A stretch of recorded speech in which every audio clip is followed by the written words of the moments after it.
Bismillahirrahmanirrahim. Assalamualaikum. Okey, hari ni dalam topik asid, base dan garam, Muallimah nak terangkan berkaitan dengan kekuatan asid dan alkali. Okey, kekuatan ni dia bergantung kepada darjah penceraian ataupun darjah pengayunan dalam air.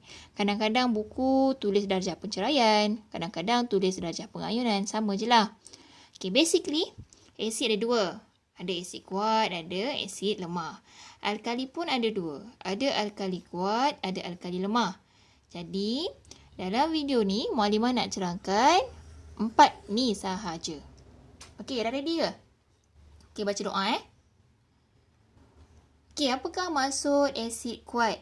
Okey, sebelum kita nak pergi ke definisi asid kuat tu, antum kena tahu dah apa maksud asid yang kita dah belajar kan minggu lepas. Asid adalah bahan kimia yang mengayon dalam air menghasilkan ayon hidrogen.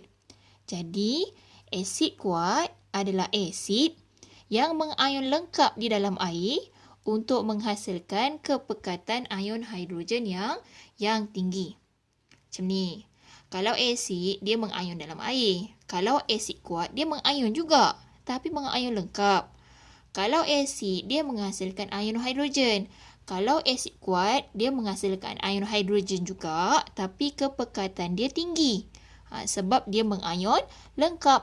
Contohnya adalah asid hidroklorik, asid nitrik dan juga asid sulfurik. Okey, dalam makmal, kita ada gas hidrogen klorida, HCl.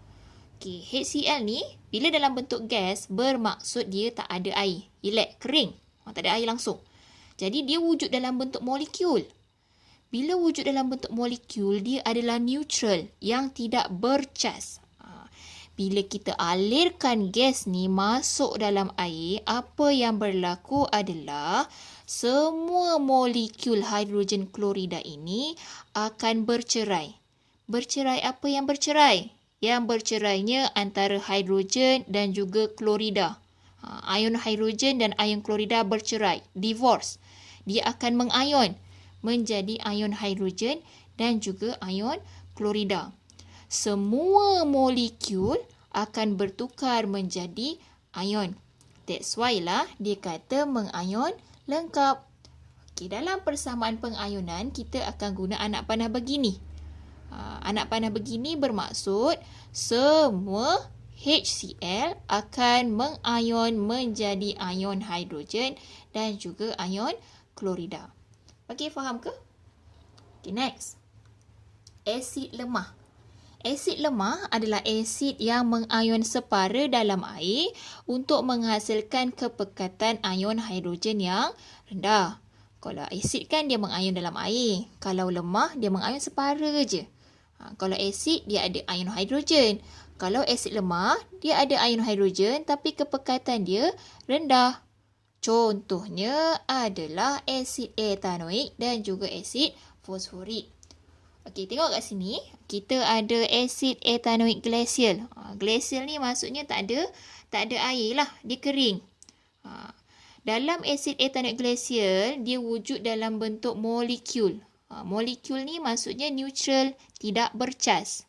Bila kita tambah air dalam asid glacial ni tadi, apa yang berlaku adalah molekul asid etanoik akan mengayon separa, akan bercerai. Bercerai yang mana? Ni. Dia buang H kat sini. Dia akan bercerai menjadi ion hidrogen dan juga ion etanoid. Daripada 100 molekul asid etanoik, katakan ada 100. Ni ada 1, 2 kan? Bayangkan ada 100, hanya lebih kurang 1 sahaja molekul ini akan mengayon. Maksudnya tak semualah. Hanya sikit sangat yang akan mengayon menjadi ion hidrogen dan juga ion etanoid. Bila guna anak panah ini bermakna bukan sahaja molekul menjadi ion-ion, tetapi ion-ion ini juga boleh berubah kembali menjadi bentuk molekul. Dia macam berbalik. Okey, dapat? Faham? Okay, next. Alkali kuat. Okey, maksud umum bagi alkali adalah bahan kimia yang mengayon dalam air menghasilkan ayon hidroksida. Kalau alkali kuat, dia mengayon. Tapi mengayon lengkap. Semua sekali mengayon. Dia juga menghasilkan ayon hidroksida, tapi kepekatan ayon hidroksida dia sangat tinggi sebab dia mengayon lengkap. Contohnya adalah natrium hidroksida dan juga lithium hidroksida. Okey, katakanlah kat sini kita ada larutan natrium hidroksida.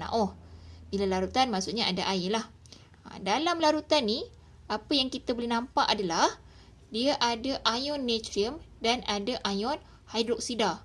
Semua NaOH ni telah bercerai. Semuanya telah mengayon menjadi ayon natrium dan juga ayon hidroksida. Tak ada langsung dalam larutan ni wujud dalam bentuk ini. Semuanya wujud dalam bentuk ayon. Sebab dikata mengayon dengan lengkap. Okey. Next. Alkali lemah. Alkali lemah adalah alkali yang mengayon separa dalam air untuk menghasilkan kepekatan ayon hidroksida yang rendah. Alkali memang mengayon pun. Tapi kalau dia lemah, mengayon dia separa je. Okey, alkali memang menghasilkan ayon hidroksida, tapi kalau dia lemah, kepekatan ayon hidroksida dia rendah. Okey, contohnya adalah amonia. Okey, tengok kat sini, kolam makmal kita ada gas amonia. Formula bagi amonia adalah NH3. Bila kita alirkan gas amonia ni tadi, gas amonia wujud dalam bentuk molekul. Apa maksud dalam bentuk molekul ni? Dia neutral dan tidak bercas. Bila kita alirkan gas ni masuk dalam air, dia akan mengayon. Tetapi, katakanlah ada 100 molekul amonia ni, 3 kan? Bayangkan ada 100, hanya lebih kurang 1 sahaja molekul amonia yang mengayon. Menjadi ayon hidroksida dan juga ayon amonium. Tak semua mengayon. That's why dia tulis mengayon separa. Bila daripada 100, hanya 1 je mengayon.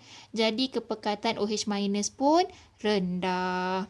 Bila anak panah ini bermaksud yang kanan boleh juga bertukar menjadi yang kiri. Yang kiri ni juga boleh bertukar menjadi yang kanan. Okey, senang kan?